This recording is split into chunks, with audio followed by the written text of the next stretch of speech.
What's good, everybody? We have another scary story to tell in the dark coming at ya. This one is titled Window. The Window is a scary story for kids. It is based on a tale called Croglan Grange from the story of My Life by Augustus Hare.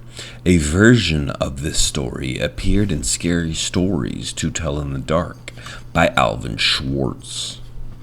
Many years ago, there was an old one-story house that stood atop of a hill.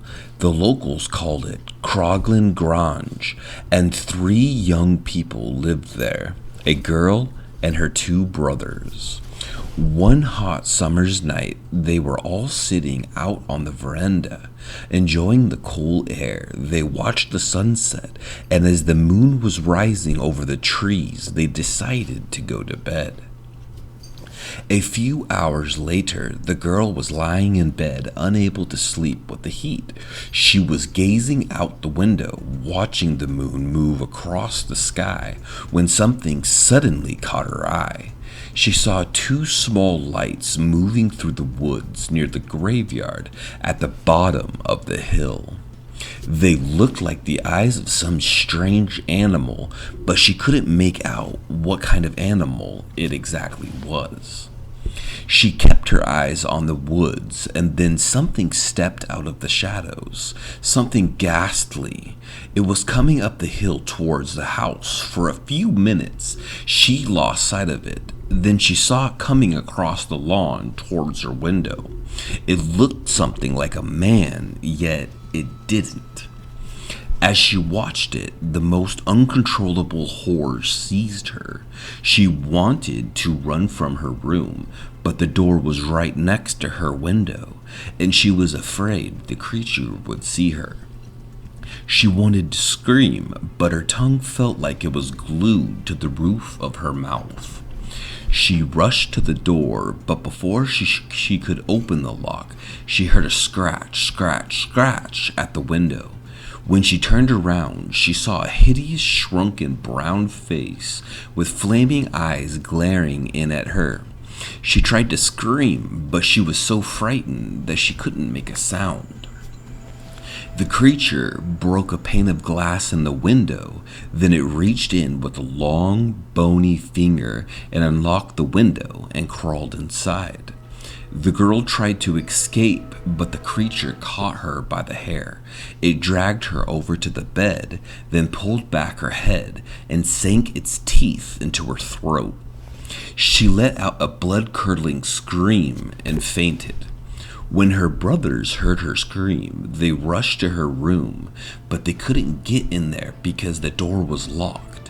By the time they managed to break down the door, the creature was gone. Their sister was lying unconscious on the bed, bleeding from the wound in her neck. While one of the brothers grabbed a towel and tried to stop the bleeding, the other took off after the creature and chased it down the hill. The thing fled through the moonlight, taking enormous strides as soon he lost sight of it near the graveyard. The brother went back to the house to see if he could help his sister. The girl was scared and badly hurt, so they took her to the hospital where her wound was disinfected. The doctor put a bandage around her neck, and she had to stay in the hospital for a few days. Gradually, the wound began to heal, and the doctor said she was well enough to go home. The brothers reported the incident to the police, but they couldn't figure out what had happened. They said it was probably a lunatic who escaped from the local insane asylum. The brothers didn't want the girl to come back to the house and stay in the same room, but she insisted. After all, she said, lunatics don't escape from the asylum every day, but just in case, the brothers slept in the room across the hall and kept loaded pistols on their bedside tables. The winter passed peacefully and happily, but one night, a couple of months later, the girl was awakened by a scratching sound at the window. When she opened her eyes, she saw the same hideous, brown, shrunken face staring in at her. This time, she screamed as loud as she could. She screamed with all her might, and her brothers grabbed their pistols and came running. The creature took off, but the brothers chased it down the hill. One of them took aim and fired a shot at it, hitting it in the leg. The creature fell over, but it got up and managed to limp over to the graveyard wall. The brothers watched as it scrambled over the wall and seemed to disappear into an old burial vault.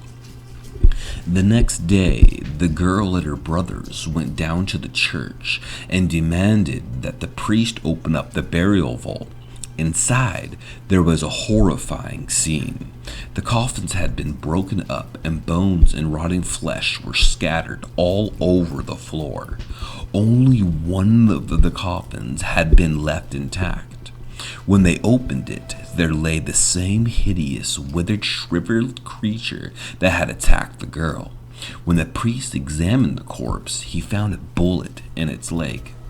They did the only thing they knew of to rid themselves of a vampire. The priest built a roaring blaze outside the vault. Then the brothers dragged out the shrunken body and tossed it on the flames.